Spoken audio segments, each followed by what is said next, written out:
Hola, buenas tardes. Estamos con Lucía Corsiglia Mura, socióloga, trabajadora de la seguridad social a nivel nacional y bueno, también especialista en políticas sociales. Y bueno, es una socióloga que la verdad que viene trabajando hace mucho con temas de seguridad social. Este verano dio un seminario también sobre seguridad social en nuestra facultad. Nos parecía muy importante tener su opinión y su mirada y reflexión sobre temas vinculados al ámbito de lo que es la intervención con personas mayores y algunos cruces o tensiones o procesos en relación a la respuesta del sistema de la seguridad social en la Argentina, ¿no? Bueno, y una agenda posible de pensar algunas cuestiones a reponer o a recentrar en la respuesta del sistema. Bueno, ante todo, muchísimas gracias por atendernos y bueno, primero preguntarte entonces cuál es tu opinión. Bueno, ella hizo un trabajo que lo pueden acceder seguramente en el repositorio de la universidad sobre una investigación que desarrolló sobre las personas mayores. Si buscan con Lucía Corsiglia Mura, seguramente les va a linkear ese trabajo y otras ponencias y investigaciones que desarrolla, y que se las recomendamos también. Y bueno, un poco invitarte a que nos ayudes a pensar y a reflexionar sobre el mundo de los adultos mayores, las personas mayores y esa gran generalización que se suele hacer y cómo responde la seguridad social. Bueno, primero, infinitas gracias por la invitación y por la presentación. Estuviste demasiado grandilocuente en la presentación. Vamos a ver qué sale ahora. Eh, y muchas gracias por la invitación a pensar sobre estos temas, Muy pensar bien. todos juntos y juntas un poco sobre esto, porque, bueno, el tema de las personas mayores es un tema que nos obliga, que nos pone en agenda obligada, por decirlo de alguna manera, y que en nuestro país tuvo un impulso muy grande en el periodo, eh, por lo menos hasta 2015, que es un año, que es un hito para pensar la cuestión de las personas mayores, por el impulso que Argentina tuvo para que saliera finalmente la Convención Interamericana de las Personas Mayores en la OEA. Bien. Supongo que deben haber abordado algo ya en su especialización al respecto, y que tiene que ver con un enfoque distinto para pensar a las personas mayores, fundamentalmente como sujeto de derechos, ¿no? Bien. Entonces, salir de una mirada tutelar, de una mirada que en cierta medida los aniñaba o que Ujú. generaba perspectivas de intervención que tal vez eran de cuidado, pero que obviaba o desplazaba esa mirada centrada en las personas mayores como sujetos de derecho. Y por otro lado es un tema de agenda muy obligada porque, bueno, nuestra sociedad, al igual que otras sociedades del mundo y que otras sociedades del Cono Sur, viene atravesando un proceso de envejecimiento poblacional bastante marcado. Esto es un éxito social, que nuestras personas mayores prolonguen su expectativa de vida, es un éxito en todo sentido, pero también nos desafía a pensar cuáles son las herramientas institucionales que tenemos para dar respuesta a que esos años que las personas mayores van a prolongar su expectativa de vida sean en condiciones de dignidad, de cuidado, de protección. Entonces, la intersección entre seguridad social y personas mayores parece eso, una intersección de debate urgente.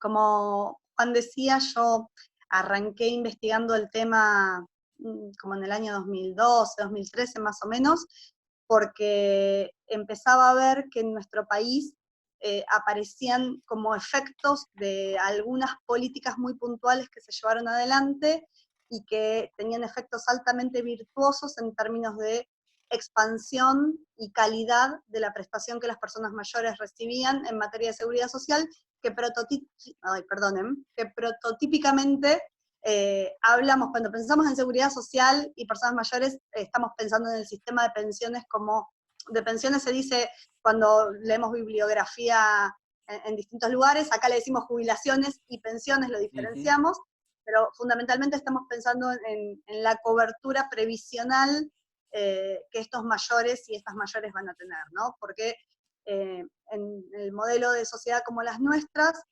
bueno, ustedes están haciendo una especialización en seguridad social.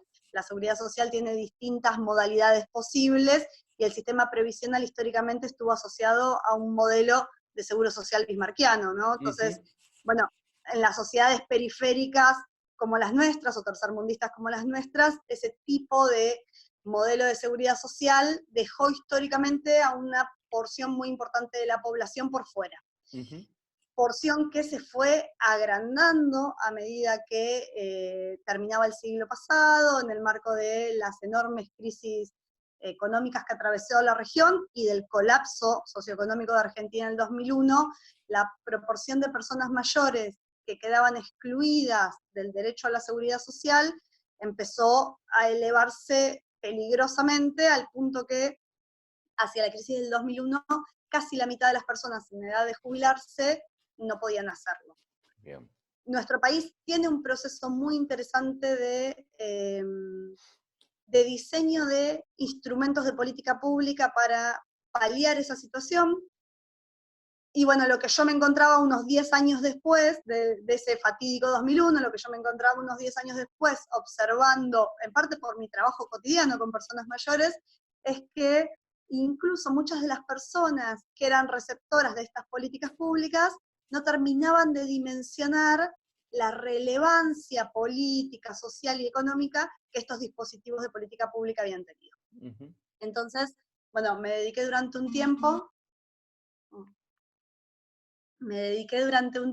a estudiar las moratorias previsionales, o lo que después fue conocido como el Plan de Inclusión Previsional, que permitió que en la primera instancia 2.5 millones de personas mayores pasaran de una condición de exclusión de la cobertura de protección social a una condición de incluidos en términos de el acceso a la jubilación casi, diríamos, en igualdad de condiciones que el resto de las personas mayores que accedían a una jubilación y pensión.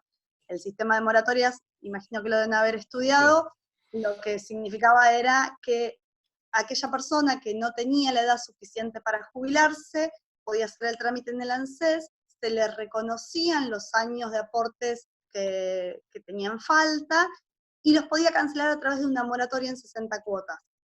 La moratoria no era en sí misma un dispositivo muy novedoso, había habido muchas otras moratorias antes, pero lo que esta moratoria tenía de muy particular es que se podía pagar a medida que la persona recibía la prestación jubilatoria. Entonces esto hacía que no fuera necesario acumular capital previo para poder inscribirse. Y esto hizo que por primera vez a este tipo de políticas de las moratorias pudiera acceder en general el grueso de la población que venía de las peores condiciones socioeconómicas. Digo, aquellos que venían de la desocupación, de la informalidad, por primera vez van a poder ingresar a una política para la cual no tienen que acumular capital previo. Y entonces, obviamente, una política que en su diseño no esperaba tener la expansión que tuvo, hizo que el sistema previsional se duplicara. Más de la mitad de las jubilaciones vigentes a partir de 2010 van a ser jubilaciones ingresadas por moratoria. Y esto habla de una transformación estructural del sistema previsional. Pasó a ser una cosa totalmente distinta a lo que había antes. Bueno, en ese periodo hubo otra serie de modificaciones también sumamente importantes, una que tiene que ver con una política de ingreso, y hoy estamos discutiendo un poco de nuevo esta misma situación, en parte por las políticas regresivas que vinieron para el sistema previsional a partir de 2016. Y bueno, esto tuvo que ver con que justamente como las personas mayores eran en gran medida las más castigadas por las políticas de ajuste aplicadas previamente, hacia 2002 el nivel de ingresos de una jubilación mínima, no sé si ustedes se acuerdan, pero durante los años 90 la jubilación mínima estaba congelada en 149 pesos, que era, bueno, la disputa eterna por la cual Norma Pla tanto se movilizó y tanto fue lo que hizo en torno a organizar colectivamente al grupo de los mayores. Bueno, después de la devaluación, claramente la situación de de jubilados y jubiladas estaba en un punto crítico, y de ahí en adelante arrancó una política de ingreso, de incremento de haberes, con un foco especialmente puesto en los haberes mínimos. Durante varios años hubo una serie de decretos de necesidad y urgencia que fueron aumentando los haberes de las jubilaciones mínimas. Vieron que el sistema previsional, así como cuando pensamos en la escala de salarios, cuando pensamos la escala de haberes, pensamos en una pirámide, en general siempre pensamos en una base bastante amplia y un pequeño grupo encumbrado que tiene los haberes más altos. Bueno, lo que empezó a ocurrir es que de esa base fueron incrementándose solamente las mínimas durante varios años, por decreto, hasta el año 2006. Recién después, en el 2006, empezaron a incrementarse los estamentos un poquito superiores, y hasta el 2008 las máximas nunca se incrementaron. En el año 2008 se va a sancionar una ley de movilidad que va a hacer que todas las jubilaciones empiecen a crecer en igual escala. Esto hizo que entonces la estructura previsional se viera trastocada por dos elementos fundamentales. Uno, por el ingreso de 2,5 millones de personas a la jubilación por moratoria, que eran jubilaciones mínimas, y por el otro lado, por el alza sistemática de estas mínimas, que se iban subiendo un escaloncito a cada vez que aumentaban, juntándose una gran base que generó lo que hoy se discute, que es el achatamiento de la pirámide previsional, ¿no? Ahora, me interesa destacar que este achatamiento de la pirámide previsional fue justamente porque hubo un crecimiento de abajo hacia arriba. Digo, hubo una mejoría relativa de los que peor estaban en relación a los escalones siguientes, lo que significa un proceso de distribución de ingreso a favor de los más desmejorados, digamos, de los más desventajados, que aparte son, digo, cuando pensamos en términos de población adulta mayor, lo que pensamos es en acumulación de trayectorias de ventajas y de desventajas. Cuando nosotros llegamos a la edad de jubilarnos, tenemos toda una trayectoria de vida en la cual tuvimos o no tuvimos buenos salarios, tuvimos o no tuvimos la capacidad de acumular bienes, tuvimos o no tuvimos la capacidad, por ejemplo, de tener una vivienda propia. Entonces, cuando llegamos al punto de jubilarnos, podemos hacer una retrospección hacia atrás y ver cuál es el resultado de esa trayectoria. Y esta política de ingresos lo que generó justamente fue que aquellos que venían con la peor trayectoria tuvieran un empujón hacia arriba y mejoraran más su situación que el resto. Bueno, la frutilla del postre de todo el periodo entre 2003 y 2015, en términos de política previsional, obviamente fue en 2008 la estatización del sistema y la anulación del sistema que había sido semiprivatizado en los 90, con lo cual tenemos un combo que nos habla de un proceso de redistribución de ingresos en favor de los más desprotegidos, sistemático, ¿no? Entre 2002 y hasta 2008, sistemático en favor de los sectores más atrasados, un proceso de inclusión inédito en la historia del sistema previsional, como fue el de la moratoria, que duplicó la cantidad de personas con el derecho garantizado a jubilarse, y aparte un proceso de reestatización del sistema que es único en la región. Todos los países de la región habían avanzado en procesos de privatización en el marco de las políticas del consenso de Washington, y Argentina tiene la osadía de rebobinar en ese proceso que había sido muy dañino en términos de derechos de trabajadores y de sujetos mayores a punto de jubilarse o ya jubilados, y también muy dañino en términos de el esquema macroeconómico y el sistema de las finanzas públicas. Este proceso, bueno, disparó un montón de novedades. Una de ellas, que no es para nada menor, es, por ejemplo, el ingreso masivo de las mujeres al sistema previsional por derecho propio.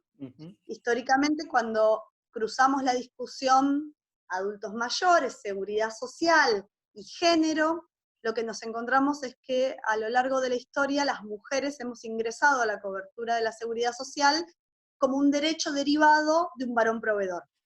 Justamente por el vínculo tan atado que hay entre seguridad social y mercado de trabajo, las brechas de desigualdad del mercado de trabajo se han trasladado siempre al mundo de la seguridad social. Y en el momento de la vida activa, históricamente, estaba el varón, trabajador, proveedor, y mujeres y niños éramos grupo a cargo, familiares a cargo, y al momento de el fallecimiento de ese varón proveedor, ese esquema se traslada a la idea de pensión por viudez, ¿no? Esta idea de que incluso después de fallecido, el que provee el derecho a la seguridad social sigue siendo el varón. La moratoria previsional rompe con eso y permite que muchísimas mujeres, de hecho, alrededor del 80% de las jubilaciones por moratoria van a ser destinadas a mujeres, permite entonces que muchas mujeres mayores accedan al derecho a la jubilación por un derecho propio, porque ellas, como sujetas adultas mayores, por primera vez, ingresando a ese dispositivo de política pública, van a tener derecho a tener la cobertura de la seguridad social. Y esto es inédito, y es inédito también en el mundo. El porcentaje de mujeres que nuestro sistema previsional tiene incluidas dentro de la cobertura de jubilaciones es algo que va a contramano de lo que vemos cuando observamos muchos de los otros sistemas previsionales o de países hermanos o de otros lugares. Bueno, el sistema de moratorias tiene todo esto de buenísimo. Yo soy una ferviente defensora de lo que fueron las políticas de inclusión previsional y de moratoria. El punto no tan bueno tal vez que tiene es que es un dispositivo acotado, porque dura temporalmente un periodo recortado que se define en la misma sanción de la moratoria, digamos. La moratoria dice entre qué periodo y qué periodo se pueden reconocer años de aporte, y como nuestro sistema previsional sigue teniendo una alta correlación con el mercado de trabajo, cuando se cierra esa ventana de posibilidad, el mercado de trabajo vuelve a arrojar las mismas desigualdades que arrojaba antes. Un mercado de trabajo que tiene un alto componente de trabajo no registrado, que sigue manteniendo brutales brechas de género, porque las mujeres somos aquellas que más sufrimos la desocupación, la informalidad, los peores salarios. Entonces, el dispositivo de la moratoria obliga a que periódicamente se vuelva a reabrir. No resuelve el funcionamiento en términos de una regularidad estructural. Transformó la estructura del sistema previsional, pero no resolvía las jubilaciones a futuro de nuevas personas que iban alcanzando la edad. Entonces, en 2014 se volvió a abrir una nueva segunda etapa de la inclusión previsional, que otra vez tuvo resultados similares. Hubo más de, todavía sigue abierta para las mujeres, con algunas salvedades, y después de muchas luchas que se dieron el año pasado cuando la iban a cerrar, pero bueno, digamos que más o menos lleva alrededor de 1 millón más de jubilaciones nuevas, donde también otra vez las mujeres son las estrellas de esa política de inclusión. Podemos decir que hacia fines de 2015, que bueno, fue justo cuando yo estaba empezando a escribir el cierre de mi trabajo de la especialización, estábamos en un escenario de cobertura prácticamente universal del sistema previsional. El sistema previsional en nuestro país tiene, el pilar principal es el administrado por el SIPA, o sea, es el Sistema Previsional Nacional, por decirlo de alguna manera, administrado por el ANSES y a través del SIPA. Hay otros subcomponentes del sistema previsional que tienen que ver con las cajas provinciales, que tienen que ver con algunas cajas profesionales, lo mismo en términos de, bueno, la cobertura de todo el sistema de pensiones no contributivas, pero el grueso, que es el del SIPA, más sus otros subcomponentes, alcanzaban casi al 100% de la población en edad de jubilarse. Y esto, volviendo como empezábamos en términos de pensar la convención y pensar a los sujetos mayores como personas de derecho, como sujetos de derecho, nos ubica en garantizar un derecho que es fundamental. Porque claramente cuando pensamos el sistema previsional, lo que pensamos es la herramienta que garantiza ingresos en el momento en el que se supone que nosotros no estamos en condiciones de poder garantizárnoslo por nosotros mismos, por supuesto, ¿no? En una sociedad mercado trabajocéntrica, por decirlo de alguna manera, donde está previsto que nosotros vivimos de nuestro trabajo, bueno, en algún momento del ciclo de nuestras vidas no vamos a poder seguir viviendo de nuestro trabajo y de la autogeneración de ingresos, y el sistema previsional viene a dar respuesta en ese marco.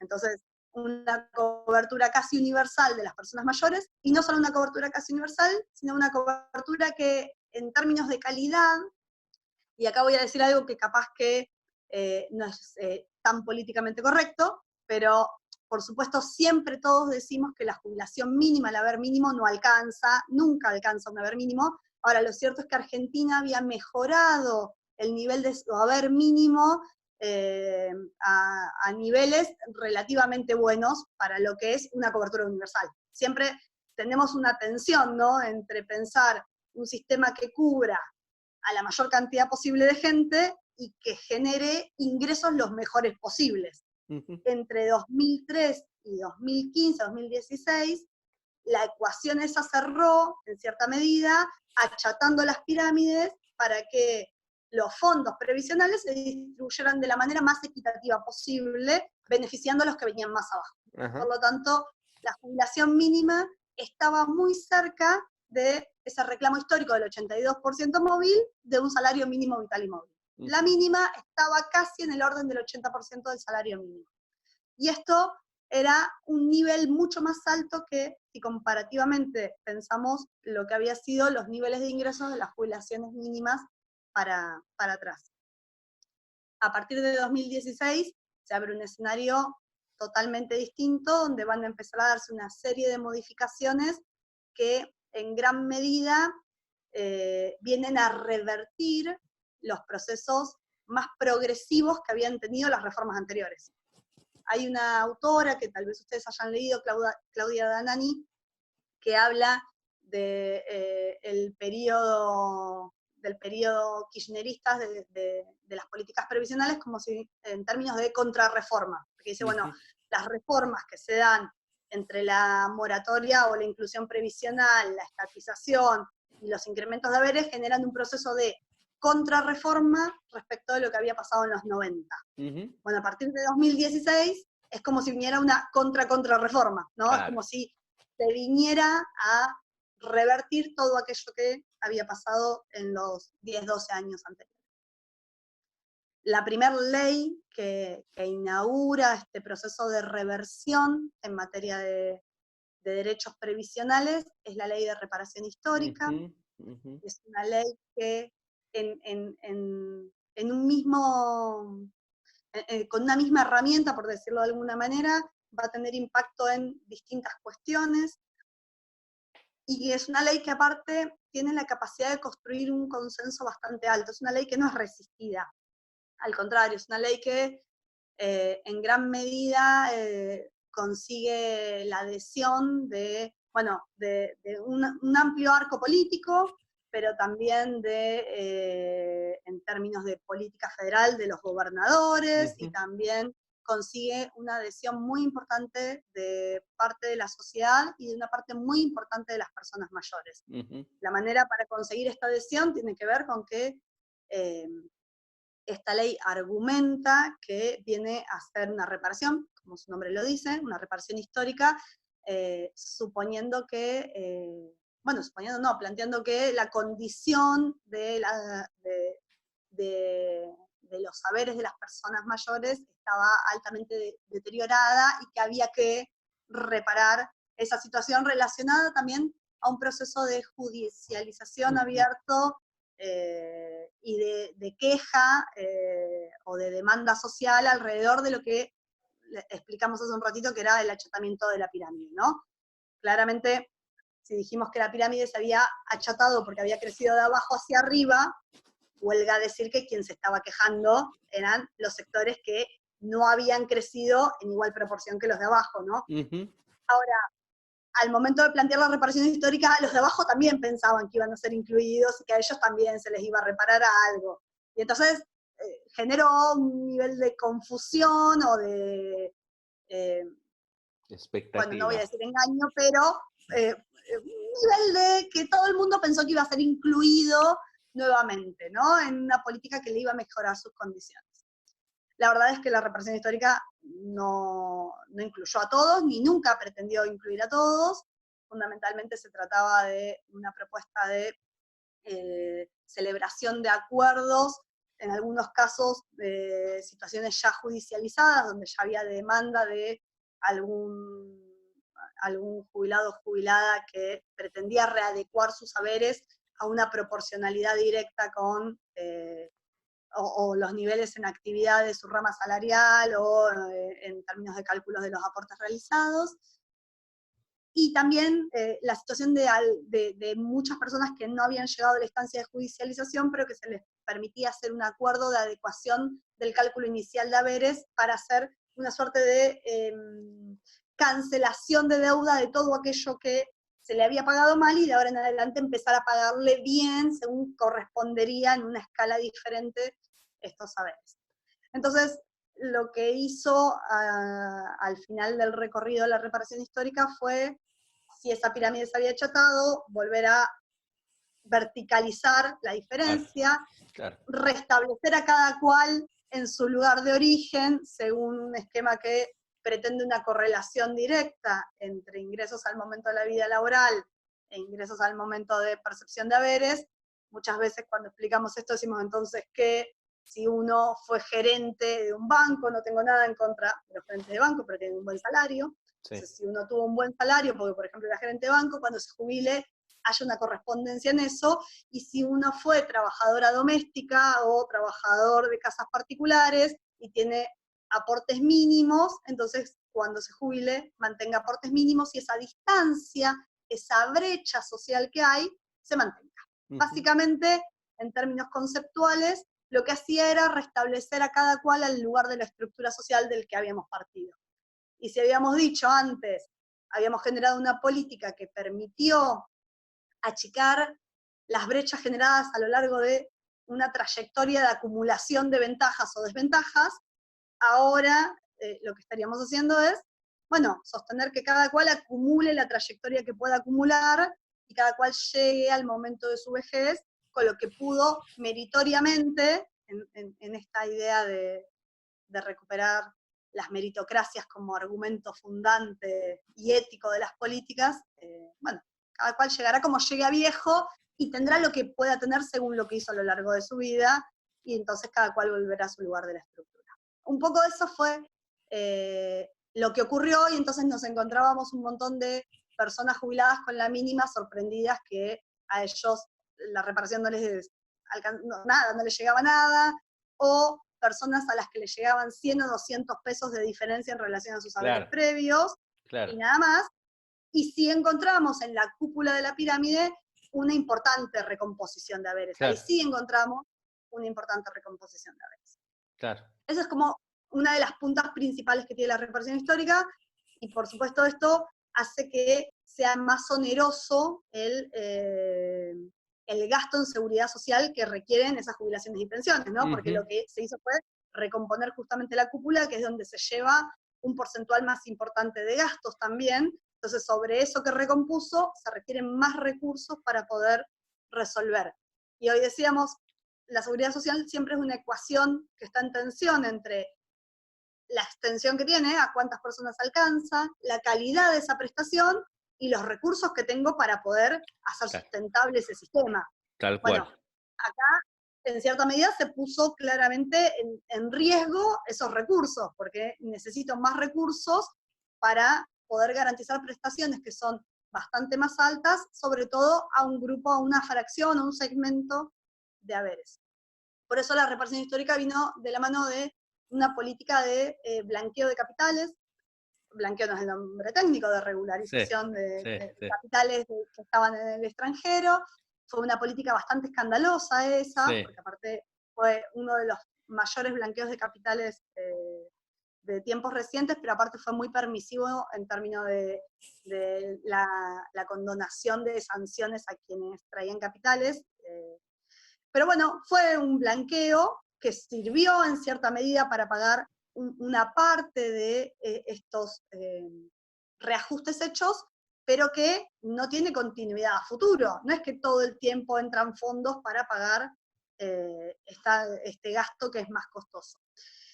Entonces también vino de la mano la reparación histórica con la posibilidad de utilizar lo que se llama el Fondo de Garantía de Sustentabilidad, que muchas veces se conoce por su sigla, que es el Sí, FGS, que es un fondo de recursos, tanto en acciones como en recurso líquido, como en bienes, como que heredamos en su momento, que se transfirió al momento de la estatización del exactamente. sistema previsional, digamos era herramientas financieras que tenían las AFJP que fueron transferidas al sistema previsional estatizado y que funcionaba justamente como un fondo de garantía, que permitía pensar que en una situación de crisis económica, que en una situación compleja, había fondos tanto para que el sistema previsional funcione como la seguridad social en general. Bueno, la ley de reparación histórica permite que se liquiden las acciones del Fondo de Garantía de Sustentabilidad. Esto no ocurre del todo, pero sí es cierto que el Fondo de Garantía de Sustentabilidad va a perder gran parte de, de sus acciones, de sus capitales, en el transcurso de los años del gobierno de la gestión macrista, poniendo en riesgo la sustentabilidad del sistema entero, ¿no? Entonces, lejos de venir a resolver algo, lo que hicieron fue distribuir en favor de los sectores más altos de la pirámide de haberes y aparte poner en riesgo el funcionamiento general. La otra política muy importante que va a tener la ley de reparación histórica, el otro vector de intervención, es da por cerrado el ciclo de las moratorias, define que la última moratoria, que era entre 2014 y 2016, no se va a mantener, y nace en el marco de esa ley, como reemplazo de la moratoria, la pensión universal para el adulto mayor, la PUAM, lo que conocemos como la PUAM. Exacto.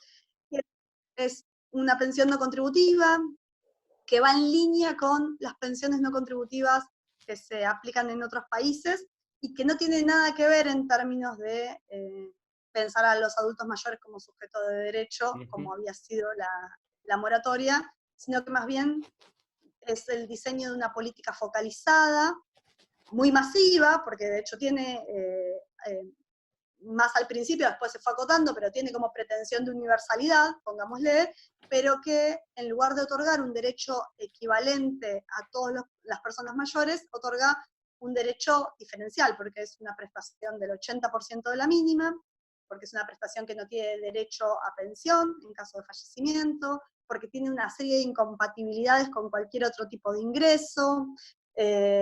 Bueno, es una prestación entonces que empieza a configurar, dijimos, estiramos la pirámide para arriba, beneficiamos sobre todo al sector más encumbrado, dejamos una franja que no tiene ningún tipo de recomposición y aparte fraccionamos por abajo, creando una prestación que va incluso en peores condiciones que la mínima, que, como dijimos, se había recuperado un montón, pero siempre todos decimos la mínima no alcanza. Entonces tenemos jubilados de primera, algunos muy de primera, otros más o menos, y tenemos un sector que nos queda por abajo, que son aquellos que no alcanzan a cubrir los años de aporte requeridos.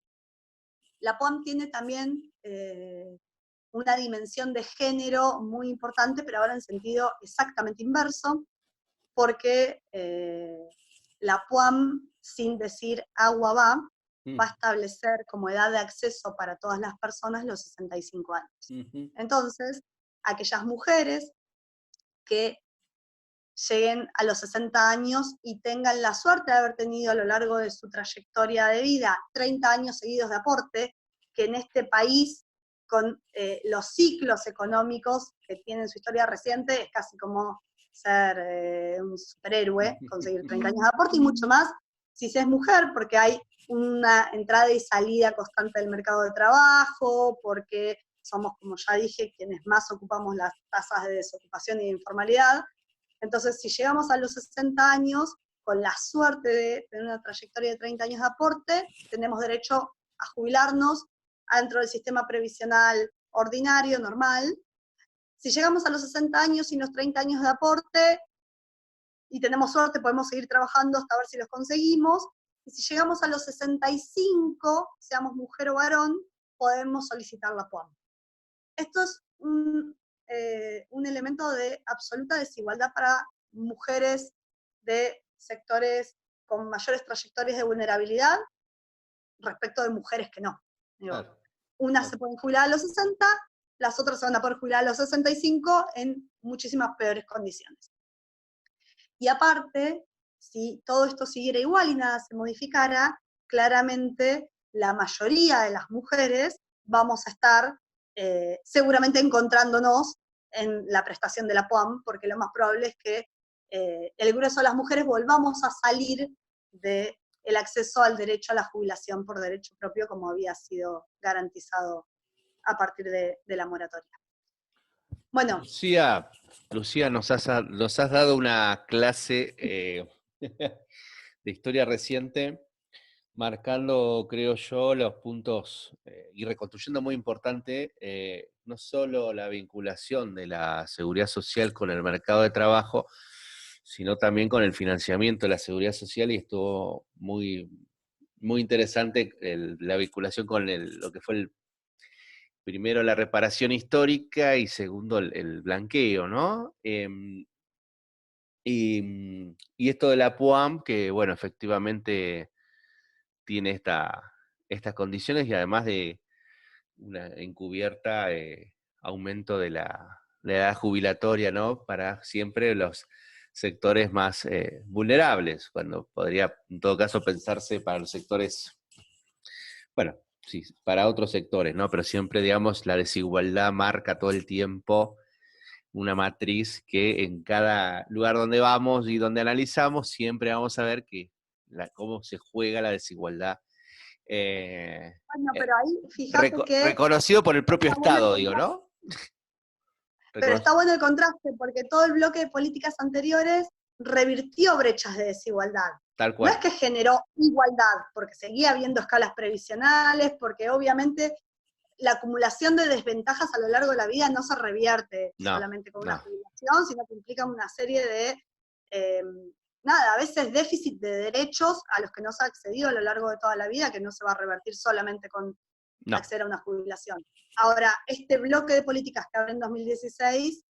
vuelve a aumentar esas brechas en toda intervención que hubo, lo que se hizo fue aumentar esa brecha de desigualdad. Claramente es una agenda de aumentar la brecha de desigualdad, porque el blanqueo de capital, entre otras cosas, no obligaba a repatriar los recursos, por ejemplo, sino simplemente pagar un impuesto de eso, ¿no? Es un blanqueamiento que fue muy exitoso, entre comillas, pero cuando uno ve después que no era una repatriación de todos esos fondos, bueno, da cuenta de esto. Bueno, entonces, podríamos decir que la agenda entre el COVID y post-COVID es retomar el tema del PUAN. ¿Qué opinás? Hay que... Están en plena discusión ahora, a justo, ver. es la discusión. Vos sabés que antes del COVID ya empezamos a discutir. En el medio pasó, perdón si me extiendo, pero en el No, no. 17 hubo otra ley del macrismo que fue clave, que modificó Claro, sí, sí, sí, el la cálculo. movilidad jubilatoria, Claro, modificó la fórmula con la que se calcula la movilidad jubilatoria, que fue altamente perjudicial para los ingresos en general de todas las sí, prestaciones, pero que tenía un cálculo atado a la inflación, que en la medida que la inflación siempre iba subiendo, hacía que las jubilaciones fueran por detrás. exacto, Ahora, a partir de el cambio de gestión hacia el nuevo gobierno de Alberto Fernández, claro. en la medida que la economía hubiera empezado a mejorar y la inflación sideral que nos dejó el gobierno Sí, anterior hubiera empezado a bajar, nos dejaba en una encerrona muy grande en términos de sustentabilidad del sistema previsional, exacto. porque nos dejaba una curva de movilidad jubilatoria con una pirámide totalmente verticalizada, como ya les describí, que hacía que se necesitara una cantidad de recursos fiscales infernales en el marco de una situación muy crítica. Y Ujú. acá hay otra discusión de los sistemas previsionales, porque el sistema previsional para algunos sectores es un esquema que tiene que ver con la correlación estricta entre el mundo del trabajo y el derecho a la prestación de la cobertura de la seguridad social en la vejez, y hay otras miradas que tienen que ver con miradas mucho más inclusivas, que suponen que las personas mayores tienen que tener cobertura de seguridad social, simplemente porque al momento de la vejez todos necesitamos tener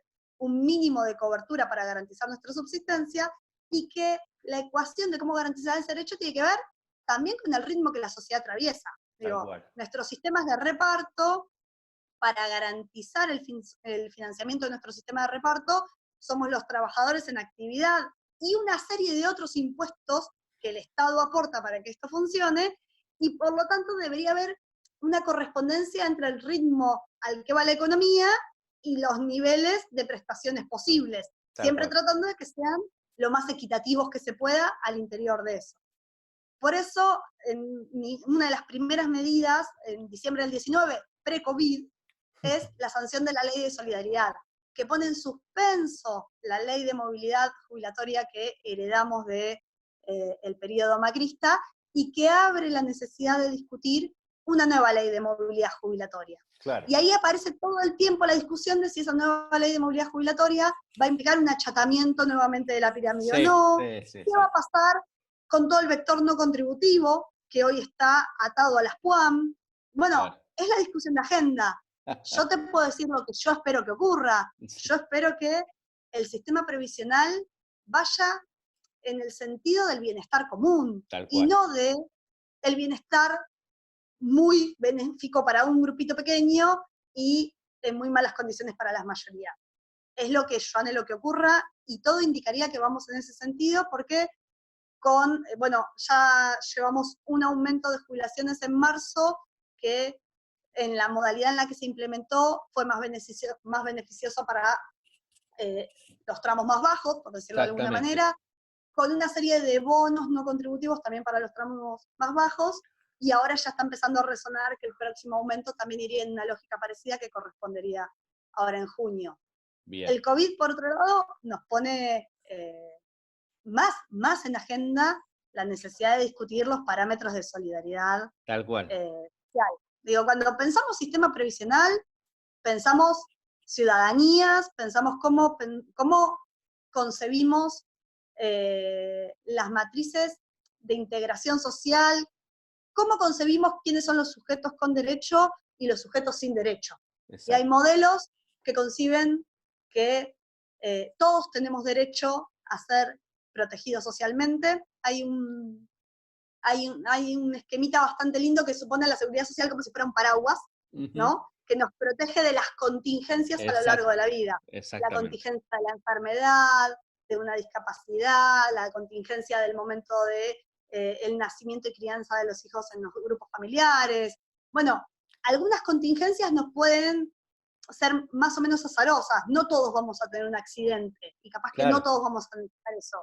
Ahora, si tenemos suerte, todos vamos a ser viejos y viejas. Exactamente. Y cuando seamos viejos y viejas, la pregunta es si ese paraguas nos va a cubrir a todos o va a cubrir solo a algunos. Bien. ¿Y qué tanto nos va a cubrir? ¿Si va a estar lleno de agujeros o no? Está muy claro. Bueno, yo apuesto que tengamos una sombrilla enorme que nos cubra a todos, aunque algunos tengan que perder privilegios para garantizar eso.